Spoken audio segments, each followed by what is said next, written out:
श्री स्वामी समर्थ, श्री स्वामी समर्थ, श्री स्वामी समर्थ. अशक्य ही शक्य करतील स्वामी. या एका वाक्याने मनाला कितीतरी धीर येतो. भक्तांचे मनोबल वाढवण्यासाठी स्वामींचे हे एक वाक्य पुरेसे असते. स्वामी सेवा करणाऱ्या प्रत्येकाला तारक मंत्राचे आणि स्वामी नाम जपाचे महत्त्व माहीत असते. स्वामी सेवा ही अत्यंत साधी सोपी आहे.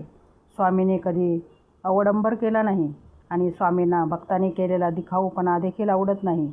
त्यामुळे कोणत्याही प्रकारची स्वामी सेवा करताना ती शुद्ध मनाने व पवित्र भावाने करावी. स्वामी नक्की कृपा करतात. काही नवीन स्वामी भक्तांना नामजप कसा करावा व त्याचे महत्त्व काय आहे याची माहिती नसते. आज आपण स्वामी नामजप कसा व केव्हा करावा व त्याचे फायदे काय आहेत या सर्वांची माहिती घेऊया.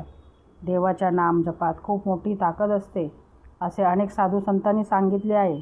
नामजप हा तुम्ही कोणत्याही देवाचा केला तरी तुम्ही जीवनातील प्रत्येक अडचणीतून सुखरूप मार्ग काढण्यात यशस्वी होऊ शकता. देवाच्या नामात एक वेगळीच ऊर्जा आणि शक्ती असते. आपल्याला प्रत्येक स्थितीत धैर्य देण्याचे आणि योग्य मार्गावर चालण्याचे मार्गदर्शन हे नामजपानेच होते.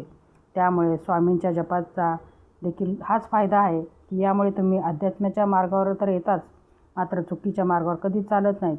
ही ताकद स्वामींच्या नामजपाची आहे. स्वामींच्या नामजपाच्या माळा जेव्हा तुम्ही करू लागता तेव्हा आपसुकच तुम्ही आध्यात्मिक मार्गावर चालू लागता. आजूबाजूला सकारात्मक वातावरण तयार होते. मनातील निगेटिव्ह विचार संपतात. पॉझिटिव्ह ऊर्जा संचारते. यशाचे नवे मार्ग खुलू लागतात. तुमचे प्रारब्धाचे कर्म यामुळे नाहीसे होतात. पापांचा नाश होऊ लागतो. यामुळे आयुष्यातील अडचणी देखील हळूहळू कमी होतात. सर्वात महत्त्वाचे म्हणजे स्वामी कृपा मिळते. स्वामींचे नाव घेण्यासाठी फार काही नियम नाहीत. तुम्ही अगदी मनापासून भक्तिभावाने कोणत्याही वेळी स्वामींचे नामस्मरण केले तरी ते स्वामीपर्यंत पोहोचते. मात्र नियमित स्वामी सेवा करण्यासाठी सकाळी जमल्यास पहाटे लवकर उठून स्नान झाल्यानंतर आपल्या देवघरात सर्व स्वामींना नमस्कार करून फोटोची किंवा मूर्तीची पूजा करावी.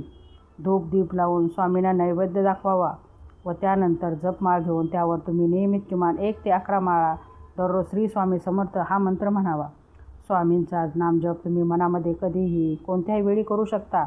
मात्र नियमित स्वामी सेवा करण्यासाठी देवघरात जप करण्यासाठी सर्वात उत्तम वेळ म्हणजे पहाटे ब्रह्ममुहूर्तावर जप करू शकता. पहाटे जमत नसल्यास सकाळी किमान लवकर उठून जप करावा. जप हा दुपारी 12 नंतर 5 वाजेपर्यंत करू नये. सायंकाळी दिवे लागण्याच्या वेळी जप करू शकता. हे नियम नित्य स्वामी सेवेसाठी आहेत. मनामध्ये नामस्मरण करण्यासाठी कोणतीही वेळ नाही. 24 तास तुम्ही मनात स्वामींचे नाव घेऊ शकता. श्री स्वामी समर्थ, श्री स्वामी समर्थ, श्री स्वामी समर्थ.